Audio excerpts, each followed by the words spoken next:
बाबा साहब भीमराव अंबेडकर जी सर्व समाज के थे।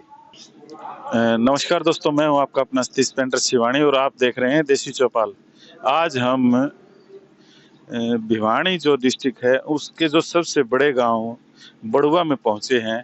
यहाँ पर जो शहीद स्मारक जो बड़ुआ जो ये जो पार्क है, तो यहाँ पर जो बाबा साहब की जो प्रतिमा जो यहाँ पे लगाई हुई है, तो उसको लेकर आज मतलब रोष प्रदर्शन जो है वो किया जा रहा है। क्योंकि यहाँ पे जो बाबा साहब की जो स्टेचू है जो उनका, तो उसको खंडित किया गया था किसी ऐसे लोगों ने जो उनको ये हजम नहीं होता कि ये बाबा साहब का स्टेचू यहाँ पे क्यों लगाया हुआ है। और एक बाबा साहब का एक लेख भी है कि जुर्म करने वाले से ज्यादा सहने वाला ज्यादा गुनाहगार होता है। तो उसी बात को लेके आज ये सभी इकट्ठे हुए हैं। तो एक बार हम यहाँ का जो हाल है वो जानेंगे। अब ये जो प्रतिमा जो लगी हुई है, स्टेचू जो लगा हुआ है, तो अभी ये प्रशासन के द्वारा इसको अभी ठीक करवा दिया गया है। तो हमारे साथ जो पूर्व विधायक ओम प्रकाश बड़ुआ जी हमारे साथ हैं, तो इनसे भी हम एक बात करेंगे एक बार। तो सर, सबसे पहले तो नमस्कार। नमस्कार, स्वागत तो आपका। तो सर, ये जो बाबा साहब का जो स्टेचू है, पहले भी मतलब काफी बार ऐसी ये घटनाएं सामने आई हैं कि एक बार जो गुरु रविदास जी की जो फोटो थी वो खंडित की गई, एक बार शहीद भगत सिंह की जो इन पे भी वो जो काला पेंट जो था वो फेंका गया था। और अभी मतलब बाबा साहब की जो प्रतिमा जो यहाँ पे स्टेचू इनका जो लगा हुआ है, तो इस पे ये बार बार ये मतलब ये समस्याएं ये दिक्कतें क्यों आ रही है, इसके बारे में थोड़ा सा विस्तार से बताइए। देखो, बाबा साहब भीमराव अंबेडकर जी सर्व समाज के थे।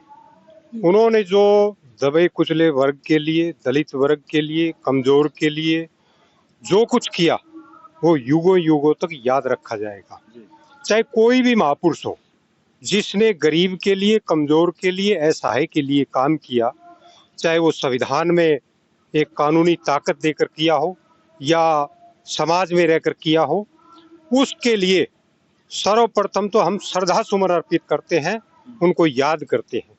और जहां तक आपने पूछा कि ये जो असामाजिक तत्व इस तरह की घिनौनी हरकत करते हैं, कालिक पोतने का काम है या प्रतिमा तोड़ने का काम है, हम जो है ना इसकी भर्त्सना करते हैं, आलोचना करते हैं और प्रशासन से मांग करते हैं कि जिन्होंने ये घृणित कृत्य किया है जी। उनको जितना जल्दी हो सके अरेस्ट करे और उनके खिलाफ कानूनी कार्रवाई करे।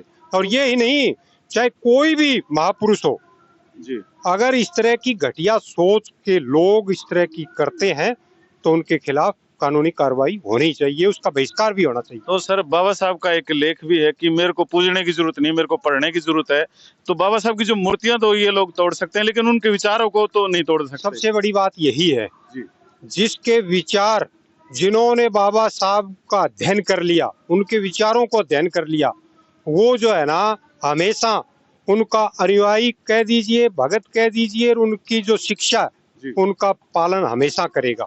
और इस तरह का काम तो वो कर ही नहीं सकता। जी। तो अभी अभी आपकी जो मांग है, तो वो मतलब प्रशासन से मतलब वो मुख्य मांग जो वो क्या रहेगी? मैं गांव का लगा लो, हल्के का लगा लो, जिम्मेदार आदमी होने के नाते प्रशासन से मांग करते हैं कि यहाँ ये जो प्रतिमा लगाई गई है उसकी सुरक्षा के लिए जो भी जरूरी चीज है, चाहे वो सीसीटीवी कैमरे की बात हो, चाहे यहाँ बाड़बंदी की बात हो, चाहे दूसरी जो भी बात है, इसकी सुरक्षा के लिए उसके इंतजाम किए जाए और जो जैसे मैंने पहले कहा उनको अरेस्ट किया जाए जिन्होंने ये घटिया करतूत करी। ठीक है सर, देसी चौपाल में बात करने के लिए आपका बहुत बहुत धन्यवाद। धन्यवाद आपका तो भी। अभी आप बात कर जो आप सुन रहे थे, पूर्व विधायक ओम प्रकाश बड़ुआ जी, जो जिन्होंने बाबा साहब के बारे में आप लोगों से अपने विचार साझा किए। तो अभी आप देख रहे थे देसी चौपाल और मैं हूं आपका अपना सतीश पेंटर शिवानी।